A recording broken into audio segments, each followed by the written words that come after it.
start at 2, so we're going to try to speed it up a little bit, please.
Make sure all cell phones are turned off.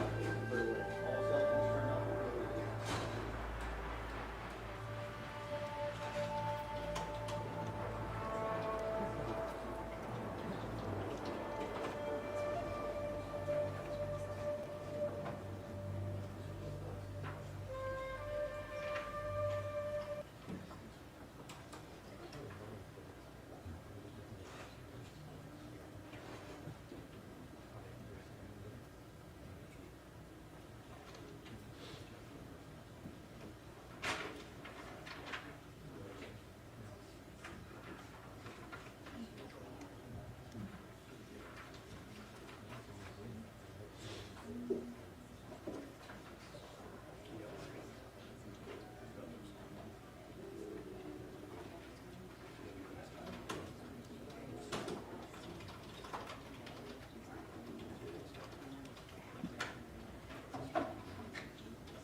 Please remain seated and come to order. Court is now in session.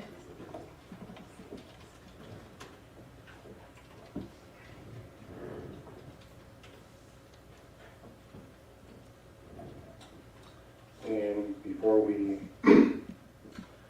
go forward with the sentencing in the Jake Haro matter, again announcing to the public there are no use of cell phones, no recording except for the pool camera.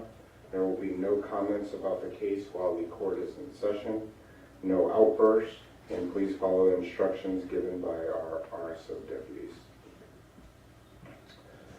With that, calling the matters of Jake Haro. Appearances, please.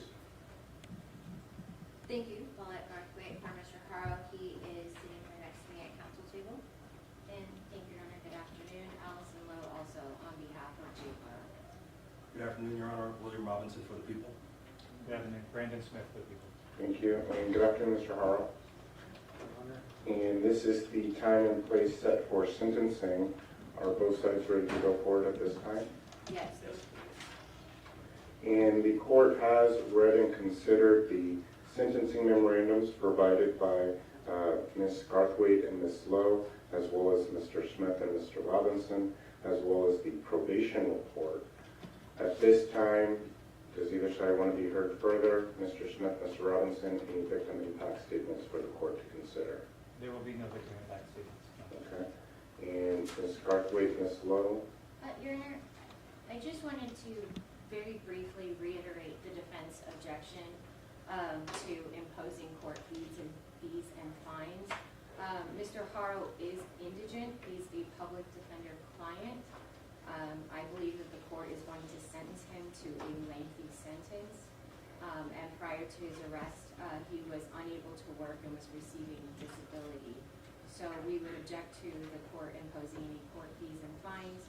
If the court is going to assess a restitution fine, it is based, or the defense requests that based on the indigency, that the court set it no higher than $300, which is the minimum. Okay. And Mr. Smith, Mr. Robinson, do you want to be heard in regards to that? Yes, I'd say that while I intend to submit in large part on the sentencing memorandum by filed with the court, I do want to reiterate that while I understand the court has some discretion in this matter regarding the sentence and the fines and fees, I want to emphasize the fact that this defendant deserves no leniency in any regards as to sentence or as to fines and fees. The court is well aware of how this case began with the defendants standing in front of law enforcement and the public and creating this public panic about a child being kidnapped, and the resources that were expended in order to investigate those lies of the defendant need to be addressed in this sentence as well. So I would ask that the court recognize that in deciding how much to assess the defendant in fines and fees, as well as in exercising its discretion regarding the appropriate sentence in this case. Thank you, Mr. Smith. Anything further before the court begins its sentence? No, Your Honor. I'm sorry. Yeah, so I'm sorry, we've had, I guess, a change of opinion. So the Emmanuel Haro's grandmother has now asked to address the court about the sentence. Okay. And are you ready at this time? Ma'am.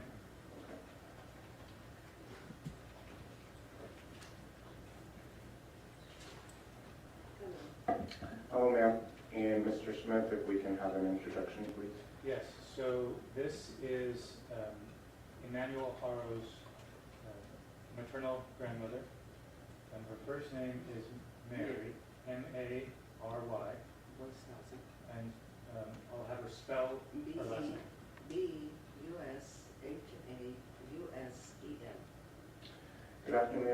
Good afternoon, ma'am, and thank you for being here today. And ma'am, I want to make sure that I hear everything that you have to say, that our court reporter can take down everything that you have to say, and that we have an accurate record. We've cleared our entire afternoon, so you don't feel the need to be rushed. So whenever you're ready, if you could speak loudly and clearly and slowly for us, but whenever you're ready. I want Jake to look at me. I want him to face me. And ma'am, if you can address the court. I would like for him to face me, to look at me. Okay.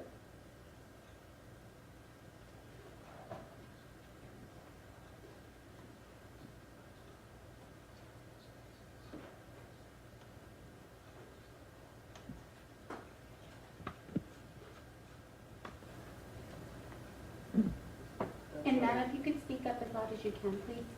I wanted Jake to face me, to look at me, because I told him that I would be here for his sentencing before he was arrested.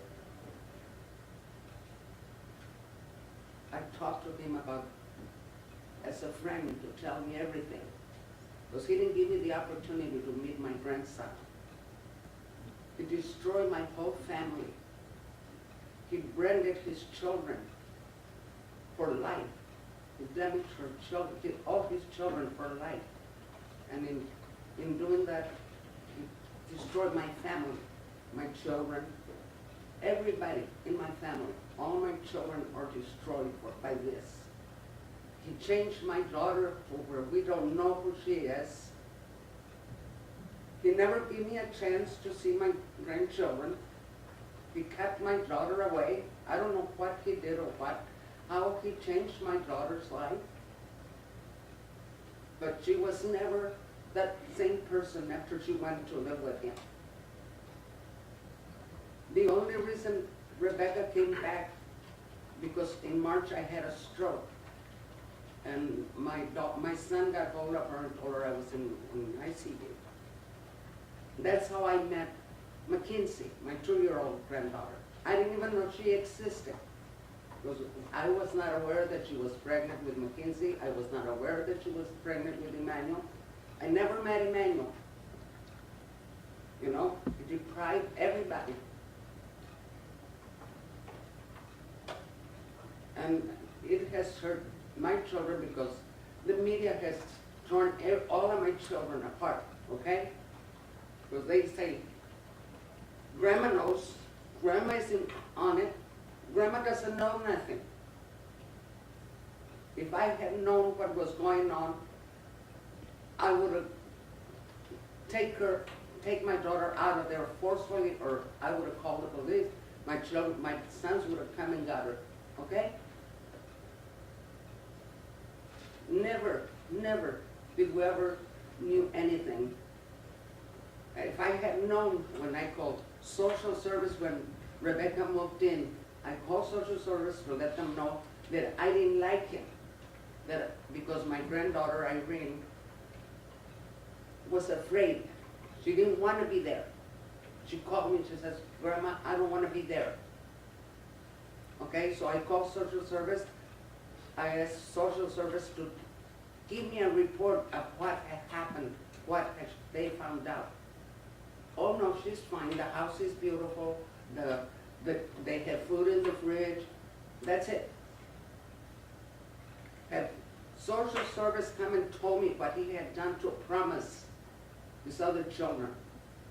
Nothing of this would be here. We wouldn't be here. I wouldn't be here.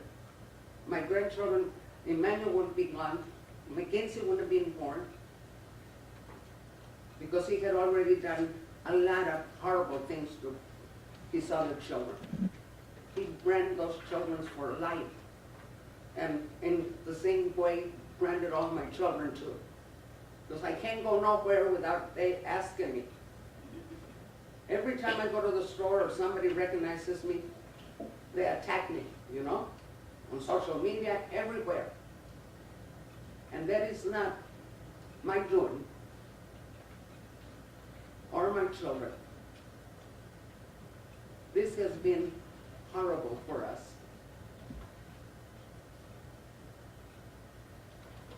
I was glad the day that got arrested because I fear for my daughter's life. I fear for everybody.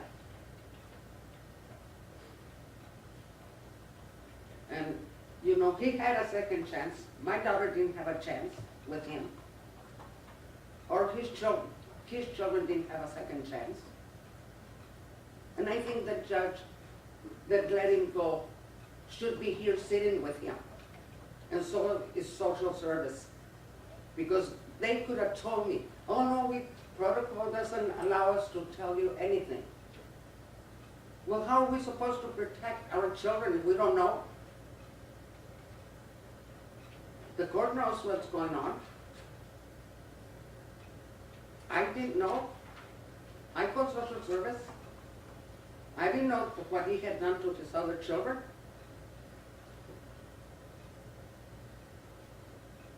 And here he sits, you know, like nothing.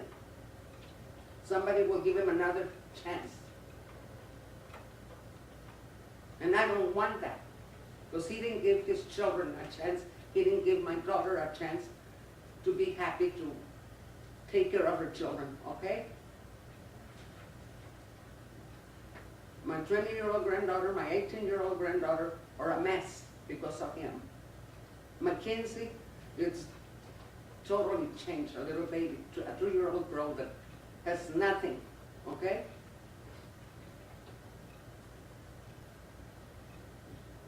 I'm very, very stressed out, very angry at the justice system for letting this guy, giving him a chance. Who gave my grandchildren a chance, a second chance? Did CPS check? Why didn't they tell me?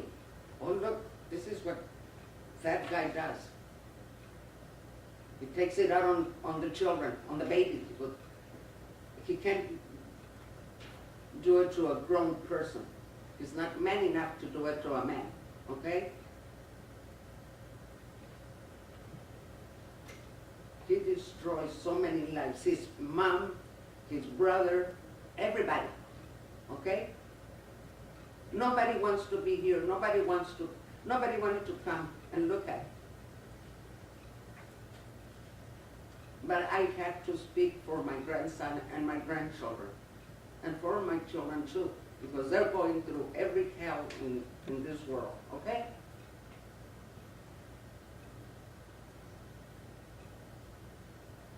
Thank you, Mom.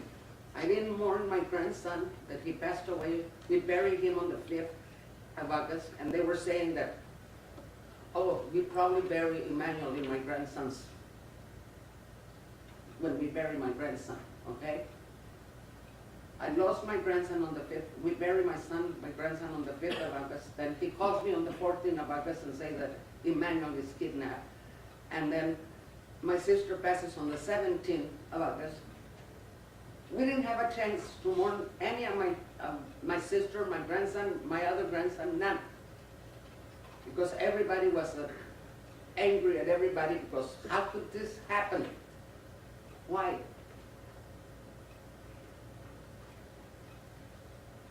I wish you could look at me and tell me why. He was never in my house. He knew I didn't like him. He knew I called social service, and that's why he kept my daughter away. He changed her so she couldn't have no contact with me or his brothers, okay? Had I had not had a stroke, I would have never met Mackenzie or, you know, probably heard it on the news about Emmanuel, okay? So don't blame my children. The media has blamed my children, everybody. The TikTokers, everybody. Grandma Mary knows. I don't know nothing, okay? And I stand here with you, asking you to give him the maximum. Because I don't want him to give him another chance. He didn't give nobody a chance. He had many chances. He had a chance. The judge gave him a second chance. The probation gave him another chance. The CPS, oh well, you know, no, he's fine. He's got food in the fridge and the house is clean. That doesn't cut it, okay? And that's not fair to the children to let somebody out like that.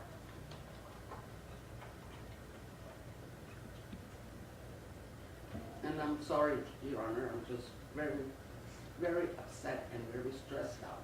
And ma'am, no need to apologize. This proceeding here is for you to make your impact statement, to talk about how the crime has affected you and your family. I do want to lead with, I'm sorry for your loss. I'm sorry for all the hurt that you and your family have gone through. A lot of hurt. And I want to thank you for being here today. I'm here because I'm the only one that wanted to be here, because my children don't trust themselves to come in and talk because they're so upset, so angry at this system, what they did. How could they give him a second chance when you see the pictures of the little girl? How? That's beyond me. You know, you get two drunk driving tickets and you go to jail or you pay a goddamn fine. And he, a slap on the hand, go and do community work, okay? How does that happen, Your Honor? I want to know how did that happen.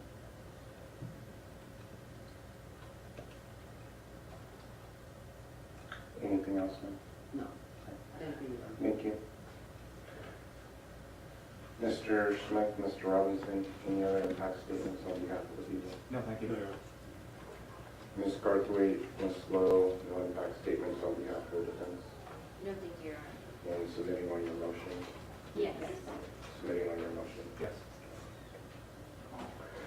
So the court is now going to pronounce judgment at this time. Ms. Lowe, Ms. Garthwaite, Mr. Robinson, Mr. Smith, are you okay if I sentence on all three together, all three cases? Yes. Yes. This time, this court, having taken the defendant's plea, having read and considered the probation report, and having seen, heard, and considered the evidence and arguments of counsel at the sentencing hearing, as well as taking judicial notice of its own records, hereby pronounces the sentence as described in this order. The court imposes an aggregate sentence of 180 days and 6 years, 8 months, plus 25 years to life, and fines as specified. As I will explain shortly, the sentence of 180 days and 6 years and 8 months will be determinate. The 25 years to life is indeterminate and will be described at this time. Probation is denied. Because Mr. Haro was on probation for a felony offense at the time he committed the serious and violent offenses of murder and assault on a child underage causing death, he is ineligible for probation pursuant to Penal Code Section 1203. Accordingly, probation is denied.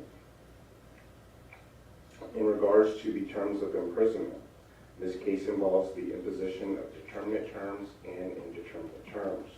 The court will first address the indeterminate terms. I did read the briefing submitted by Ms. Lowe and Ms. Garthwaite, as well as by Mr. Smith and Mr. Robinson. For count 1, in case FERI 2504-808-1, murder in the second degree, the court imposes the only term provided by law of 15 years to life. The court notes that the amended complaint filed by the people lists the punishment for count 1 as 25 to life, which would suggest that the charge is first-degree murder, but we did have a discussion at the last hearing regarding those sentence or that charge, and that is in the second degree. So I want to make sure that that's clear, Mr. Smith and Ms. Lowe. Yes, Your Honor. Accordingly, the court orders the designation of the 25 to life stricken from the amended complaint. For count 3, in case FERI 2504-808-1, assault on a child under 8 causing death, the court imposes the only term provided by law of 25 years to life. The court finds that counts 1 and 3 in case ending in 808-1 are based on the same act. An act or omission that is punishable in different ways by different provisions of law may be punished under either of such provisions, but in no case shall the act or omission be punished under more than one provision. Accordingly, the court stays the punishment for count 1, the murder charge, pursuant to section 654. The court declines to stay the punishment for count 3 instead of count 1, pursuant to section 654. Mr. Haro, through his attorney, urges the court to stay the higher punishment because he acknowledged wrongdoing and pled guilty at an early stage of the criminal process, which is a mitigating factor under the rules of court. And the court does not find this to be a compelling reason to select the 15-year to life term in lieu of the 25-year to life term. While Mr. Haro did plead guilty at an early stage in the proceedings, this does not outweigh the significant and considerable aggravating factors that he has admitted to. It cannot be ignored that Mr. Haro was on probation for severely abusing one child when he decided to assault and kill another child. Further, the court notes that Mr. Haro was out on bail in 2 cases, including one for abusing his daughter when he killed baby Emmanuel. And the fact that Mr. Haro pled guilty at an early stage, while not insignificant, cannot overcome the horrific nature of the circumstances here. Given the admissions Mr. Haro himself has made with respect to the aggravating factors, accordingly, I will impose the indeterminate term of 25 years to life.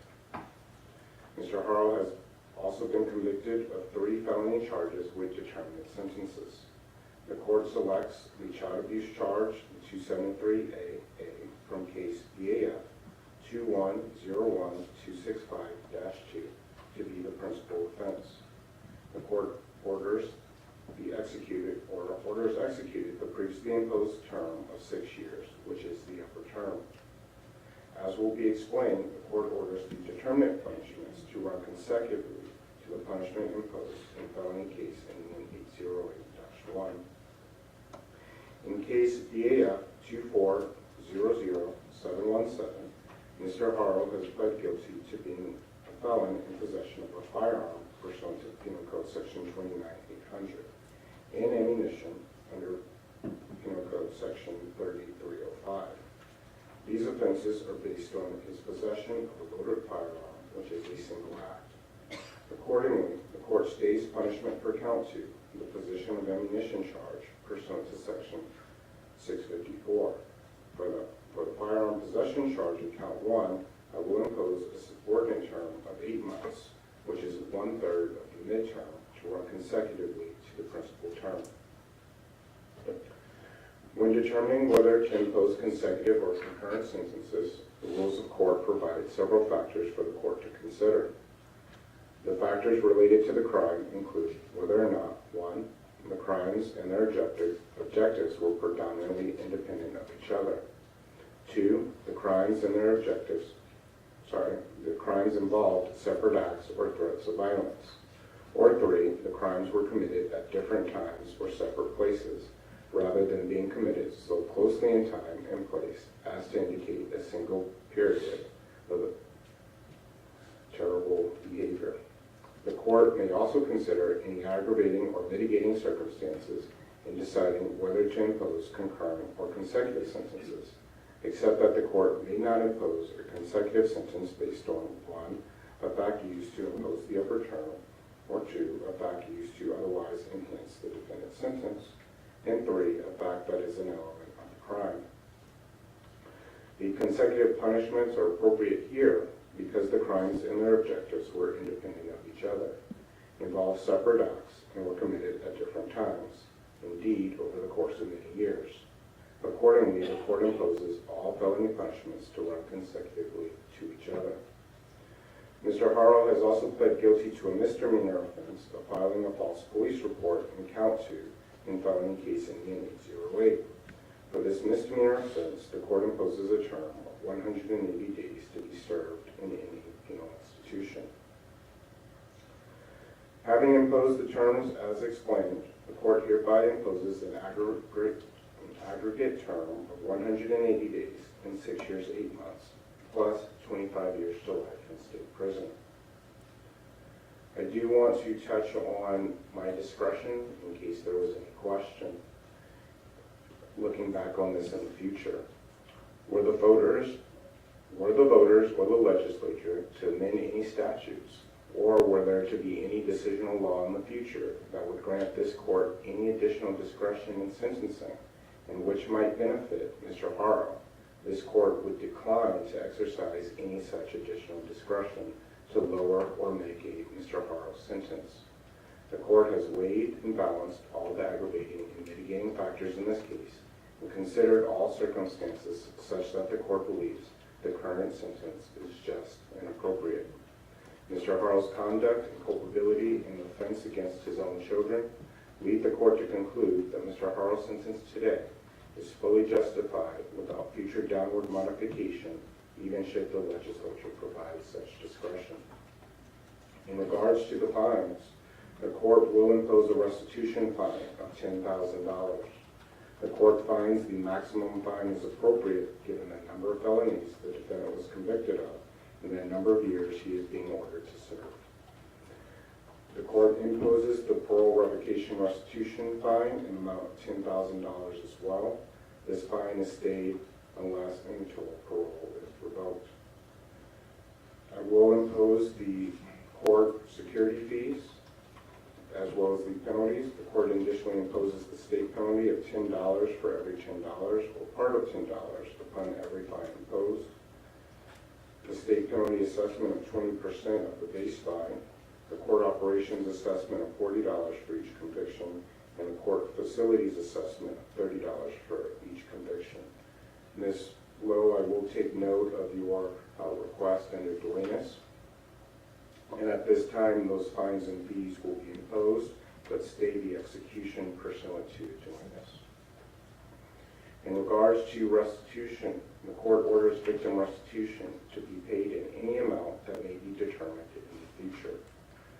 Mr. Haro is also ordered to pay interest at a rate of 10% per annum, accruing as of October 12th of 2018 in case BAF ending 265, as of July 27th, 2024 in BAF ending in 717, and as of August 14th, 2025 in felony case ending in 808-1.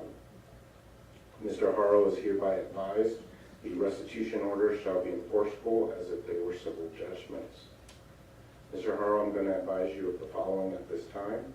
You are advised of your right to appeal. The notice of appeal must be filed within 60 days after the rendition of the judgment or the making of the order being appealed. You are also advised that if you are indigent, you are entitled to appointment of counsel upon request. Sir, I'm also advising you of your requirement to provide buccal swab samples, right thumbprints, and a full palm print impression of each hand and any blood specimens or other biological samples.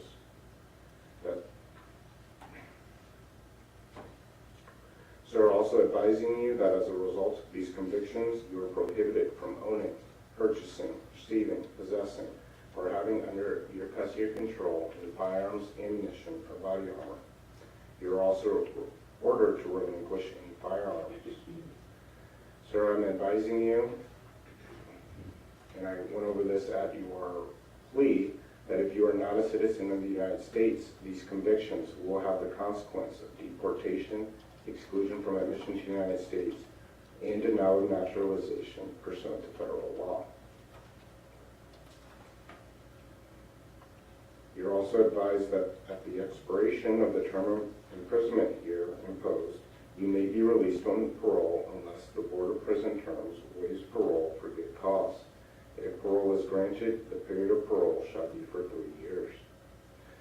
Now, sir, going over your credits, and Ms. Lowe, Ms. Garthwaite, Mr. Smith, Mr. Robinson, I believe we went over these this morning, but just want to make sure that I have the correct credits.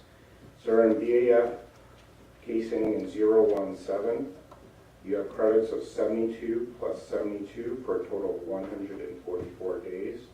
Mr. Smith, Ms. Lowe, Ms. Garthwaite, do you agree? Yes. Yes. Yes.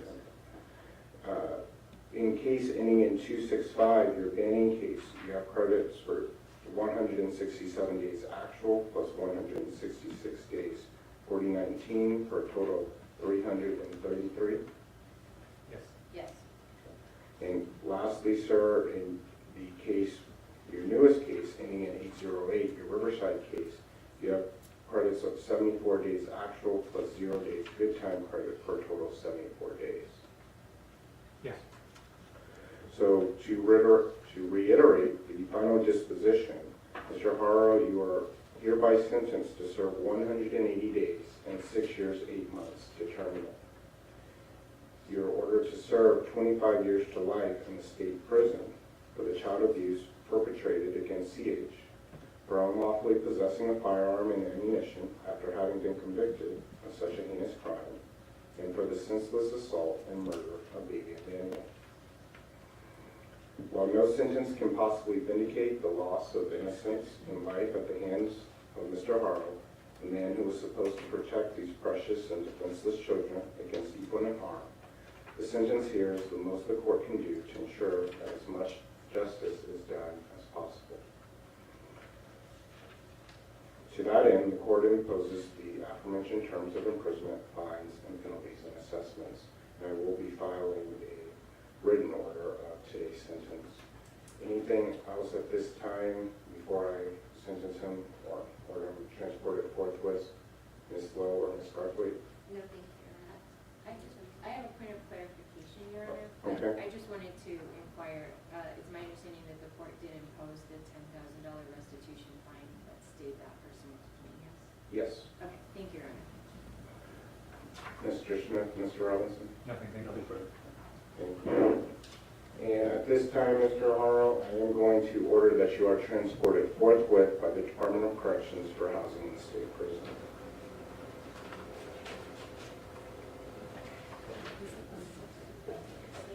And Ms. Lowe, Ms. Garthwaite, before you leave, there was an issue that we had kicked over to today's date in regards to the violation of probation and the subpoenaed documents. Mr. Robinson, Mr. Smith, Ms. Lowe, Ms. Garthwaite, how would you like to proceed with those documents? It's my request that that be put over to the January 21st FSC date. I did tell defense counsel for Mr. Haro that I would notify them. I'd like to address who has standing to object to those on that particular day. And Your Honor, anytime that third-party documents are subpoenaed to the court, there's a procedure where the court has to determine if there's good cause and conduct an in-camera hearing, and that's with or without an objection. But I already did object to the release and asked that the court follow that process at the last court proceeding. If the court would like me here in January to make that same record, I'm happy to do so. So you made the record. It was my understanding that there might be a request that those documents were not needed. So we'll continue the matter to January 21st. I'll note your objection. In between now and then, I'll review the documents for materiality. Mr. Smith, if you can let me know if you plan to continue to use those documents. If you're not going to use the documents, then I will not review them and we'll keep them downstairs. But if they are going to be released, I will review them for materiality. Based on my limited understanding of what's in those documents, I do believe it's possible that I would like to use them, so I asked the court to review them. Okay, so I'll review them by the next court date, and then Ms. Lowe and Mr. Smith will have further conversations, and we'll figure out, Ms. Lowe, if it's necessary for you to appear on that January 21st date, as well as you, Ms. Garthwaite. Anything else? Yes, Your Honor, Mr. Haro has some paperwork to take back with him. And so we want to make sure, I don't think that we ever made an order that he could have paperwork transported back and forth. I'll make an order that he be allowed to transport his legal paperwork to and from court. Thank you. Thank you. Okay, court's in recess now. Can I have a step outside, please? Camera?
give it 2 days?